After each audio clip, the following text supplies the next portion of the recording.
ये लिंक है, अगर इस लिंक के साथ जाके तुम ऐसे ऐसे ऐसे करोगे तो तुम्हें भी फायदा होने के चांस है। उस लिंक के थ्रू जाके 1000 रुपए की ट्रेड की और उसमें उसको लॉस हुआ है तो उसमें से आधा हिस्सा जो है वो डकी भाई को जाता था। बिस्मिल्लाहिर्रहमानिर्रहीम, अस्सलाम वालेकुम। आप देख रहे हैं वॉइस ऑफ अब्दुल्ला और मैं हूं अब्दुल्ला काज़ी। और अब कुछ बात कर लेते हैं जनाब डकी भाई के हवाले से। सादुर रहमान उनका असल नाम है। पाकिस्तान के अगर हम मेन स्ट्रीम यूट्यूबर्स देखें उसमें जो दो नाम आएंगे टॉप ऑफ द लाइन वो आएगा रजब भट्ट और डकी।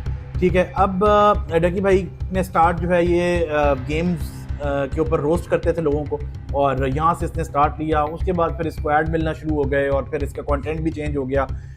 खैर हमारी जो यूथ है वो बहुत ज़्यादा इनको फॉलो भी करती है, बहुत ज़्यादा देखे भी जाते हैं। इनको जनाब FIA ने अरेस्ट कर लिया है। इनके ऊपर जो एलिगेशन हैं वो ये हैं कि जुआ करवाने वाली ऐप्स को इन्होंने प्रमोट किया है, सपोर्ट किया है, उनके लिए प्रोग्राम्स किए हैं और जो सबसे बड़ी बात है जो पर्चा उन पर हुआ है उस पर 420 की दफ़ा लगी हुई है फ्रॉड की। अब वो फ्रॉड इन्होंने क्या किया है कि जो इनके अपने चाहने वाले, देखने वाले जो लोग इनके फॉलोअर्स हैं उनको लूटते रहे हैं भाई साहब। उनको कैसे लूटते रहे हैं इसकी डिटेल भी मैं आपको बताता हूँ। देखिए, सबसे पहले तो इस चीज़ को समझें कि पाकिस्तान में बेटिंग ऐप्स यानी कि जुआ करवाने वाली ऐप्स का ट्रेंड बहुत ज़्यादा हो गया है। होता क्या है, होता ये है कि आप एक गेम खेलते हैं, ठीक है, और उस गेम पे पैसे लग जाते हैं। 1000 रुपया लग गया, अगर आप जीत गए तो वो 1000 रुपया आपके अकाउंट में आ जाएगा, नहीं तो जो दूसरा बंदा है उसको मिल जाएगा। और ये मैंने एक एग्जांपल दी है। ज़ाहिर है कि ये लाखों रुपए के अमाउंट के एवज़ ये जुआ खेला जाता है और अब तो बहुत सारी ऐसी ऐप्स जो हैं वो आ गई हैं। डकी भाई ने सबसे पहले तो इन ऐप्स के लिए 7 से 8 पॉडकास्ट वो कर चुके हैं जिसमें उन्होंने बाकायदा बताया लोगों को कि इनको इस्तेमाल किस तरह करना है। उसके बाद उन्होंने एड्स किए हैं इन ऐप्स के लिए, यानी इनके इश्तहार इनके लिए करते रहे हैं, इसको प्रमोट करते रहे हैं, एक ये जुर्म। उसके बाद जनाब जो सबसे बड़ा इन्होंने जो ज्यादती की है लोगों के साथ वो ये है कि जो इनके अपने सपोर्टर्स थे, यानी कि जब ये लाइव आ गया, लेट सपोज इंस्टाग्राम पे लाइव आ गया, यूट्यूब पे लाइव आ गया, अब वहाँ पे वो लोगों को बताता था कि मैंने फलानी ट्रेड की है तो मुझे इसमें इतना फायदा हुआ है, तो ये लिंक है, अगर इस लिंक के साथ जाके तुम ऐसे ऐसे ऐसे करोगे तो तुम्हें भी फायदा होने के चांस है। और वो लोग क्योंकि इनको फॉलो करते हैं और जिनको आप फॉलो करते हैं आपको लगता है कि यार इससे अच्छा और इससे सच्चा है ही कोई नहीं, लोग जाते थे। अब अगर किसी ने उस लिंक के थ्रू जाके 1000 रुपए की ट्रेड की और उसमें उसको लॉस हुआ है तो उसमें से आधा हिस्सा जो है वो डकी भाई को जाता था। यानी मैं YouTube की जो अर्निंग पॉलिसीज हैं उनको मैं देख रहा था तो उसमें ठीक है, YouTube एक सर्टेन लेवल के ऊपर और जिस लेवल के ऊपर सादुर रहमान अभी है वो पैसा देते हैं, लेकिन इतना पैसा नहीं देते कि आप कभी एक गाड़ी ले रहे हैं, फिर दूसरा घर ले रहे हैं, फिर तीसरा घर ले रहे हैं। पिछले दिनों अभी वो एक डकी ने शोर मचाया हुआ था कि ये घर मैंने ले लिया और 10 करोड़ रुपए का घर है और मेरा ड्रीम हाउस था। उसकी कहानी भी खुल गई है जनाब। वो रियल एस्टेट एजेंट जिसने इनकी डील कराई थी वो सामने आ गया और वो कह रहा है कि घर की वर्थ बिल्कुल 10 करोड़ है, लेकिन ये घर डकी ने खरीदा नहीं है, ये किराए का घर है। 4 लाख रुपया रेंट पे इसकी डील हुई है और उस रेंट का भी कमीशन अभी डकी ने मुझे नहीं दिया। यानी ये लोग जिनको अल्लाह ताला ज़्यादा पैसा दे दे वो फिर बाज़ लोग जिनको कहते हैं ना औकात से ज़्यादा मिल जाए तो वो उसको जर नहीं सकते। यानी कि उनको एक नशा होता है कि भाई हम लोगों के पैसे नीचे लगाएं और फिर लोग हमारे आगे पीछे हों और हम लोगों को अपने पीछे घुमाएं। ये ज़ाहिर है कि किसी के घटिया होने की एक निशानी नहीं, लेकिन ऐसा होता है। तो खैर FIA ने इनको अरेस्ट किया जनाब और इनकी जो बेगम है रूप साहिबा उनको भी शामिल तफ्तीश किया गया है। बहुत सारी वीडियोज़ में हम देखते हैं कि उनकी बेगम जो है वो उनके साथ मौजूद होती हैं। अब इसमें देखें स्ट्रिक्ट एक्शन होना चाहिए डकी के खिलाफ।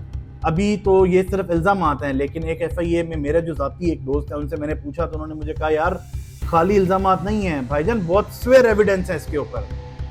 अगला आपको पता ही नहीं है कि वो क्या क्या करता रहा है अवाम के साथ। तो देखते हैं क्या होता है। लेकिन सबसे पहले देखें, बीइंग अ पेरेंट हम लोगों का काम है कि हम लोग पेरेंटिंग उस लेवल पे करें कि हमारे बच्चे रजब और डकी से इंस्पायर ना हो, ठीक है, इसलिए कि ये लोग स्कैम कर रहे हैं लोगों को।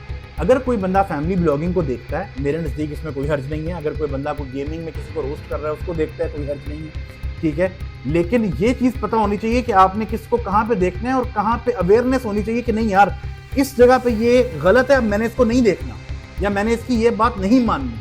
कितने हमारे यंगस्टर हैं जो सिर्फ इसलिए इस बेटिंग ऐप्स के ऊपर गए कि जी डकी भाई उसको प्रमोट कर रहे हैं और लोगों को लगता है कि नहीं डकी भाई जो काम कर रहे हैं वो बहुत अच्छा कर रहे हैं। स्वेयर एक्शन होना चाहिए सर। पाकिस्तान है, अफसोस से हमें ये कहना पड़ता है कि चांसेस तो इस चीज़ के भी हैं कि मुकमका हो जाए, वक्ती शोर मचे, रिकवरी की जाए और अगर 2-4 अरब का केस है तो 1-1.5 अरब लेके तो इसको वाइंड अप कर दिया जाए, या सादुर रहमान को एक सेफ एग्जिट दे दिया जाए, जो बड़ा स्मार्टली पाकिस्तान में देना बहुत आसान है। लेकिन अभी तक तो जो हमारे इदारे हैं वो कह रहे हैं जी कि बहुत शदीद इस पर हम एक्शन लेंगे और ये बिल्कुल ऐसी चीज़ नहीं है जिसको स्पेयर किया जाएगा। तो आई होप तो कि उसको इसके ऊपर स्वेयर एक्शन हो। एक और चीज़ जो मैं कहना चाहूँगा वो ये है कि देखें बहुत सारे लोग ना बिलो द बेल्ट चले जाते हैं अपने आर्ग्यूमेंट में, या अगर वो किसी को पसंद नहीं करते। अब मैं देखता हूँ फैमिली ब्लॉगर्स के हवाले से अक्सर लोग ये बात कर रहे होते हैं जी घर की औरतें दिखा के तो ये पैसे कमा रहे हैं और अपनी फैमिली दिखा के पैसे कमा रहे हैं। ये घटिया बात है। इस तरह की सस्ती और घटिया बातें जो है ना वो जेब नहीं देती हैं। देखें एक कोई डकी की जो फ़ैन फॉलोइंग है ना वो उसकी शादी से पहले भी काफ़ी थी, शादी के बाद उसमें इजाफा हुआ है। लेकिन अगर एक बंदा यूट्यूबर है और वो उसकी अपनी बेगम के साथ अच्छी अंडरस्टैंडिंग है, दोस्ती है, और वो किसी वीडियो में उसको अपने साथ ले आता है तो उसमें कोई हर्ज नहीं है। अपने दिमागों में जहाँ पे गंद और फतूर बढ़ा हुआ है ना इसको खोलें, ठीक है। तो इस तरह की मैं किसी चीज़ को सपोर्ट नहीं करूँगा, ना मैं उसके बारे में कोई ऐसी बात कहूँगा, ठीक है। अगर कोई फैमिली ब्लॉगिंग देखता है उसमें फैमिली में जहाँ अगर मर्द यूट्यूब पे आ सकते हैं तो औरत क्यों नहीं आ सकती यार, ठीक है। तो कंटेंट के लिए कोई भी आ सकता है। लेकिन ये जो एलिगेशन उस पर लगा है स्वेयर एलिगेशन है, इसके ऊपर शदीद एक्शन होना चाहिए। अल्लाह करे कि एक्शन हो और बाद में तोड़ तक पहुंचे। वैसे ही पाकिस्तान को मुल्क चलाने के लिए पैसों की बहुत ज़रूरत है, तो देखते हैं क्या होता है। लेकिन अल्लाह ताला हमारे बच्चों को इन लोगों के शर से महफूज रखे और हेल्दी चीज़ें अपने बच्चों को दिखाएं। जो चीज़ें उनके दिमाग में जो क्वेश्चन हैं उनको आंसर करें। आप उनको दें यूट्यूब के लिए फ़ोन दें, लेकिन ऐसे ना छोड़ें कि आपको पता ही नहीं है कि वो क्या देख रहे हैं, ठीक है। अच्छा, कुछ लोग एक और एक्सट्रीम पे चले जाते हैं। अब कुछ माँ बाप ऐसे हैं जो बच्चों को यूट्यूब देना ही वो छोड़ देंगे कि नहीं जी ये फ्रॉड है, 2 नंबरी है। नहीं, ये किसी चीज़ का भी हल नहीं, ठीक है। आपने हर चीज़ में आज के दौर में स्मार्टली चलना है, दें, लेकिन उनको साथ साथ एजुकेट करें। अवेयरनेस होनी चाहिए बच्चों में कि हमने किस चीज़ को किस हद तक देखना है। मेरा यही मकसद था कि मैं आप लोगों को इस हवाले से एजुकेट कर सकूं और बता सकूं कि बेसिकली क्या एलिगेशन है जो सादुर रहमान पे लगा है। फिल वक्त इतना ही बहुत।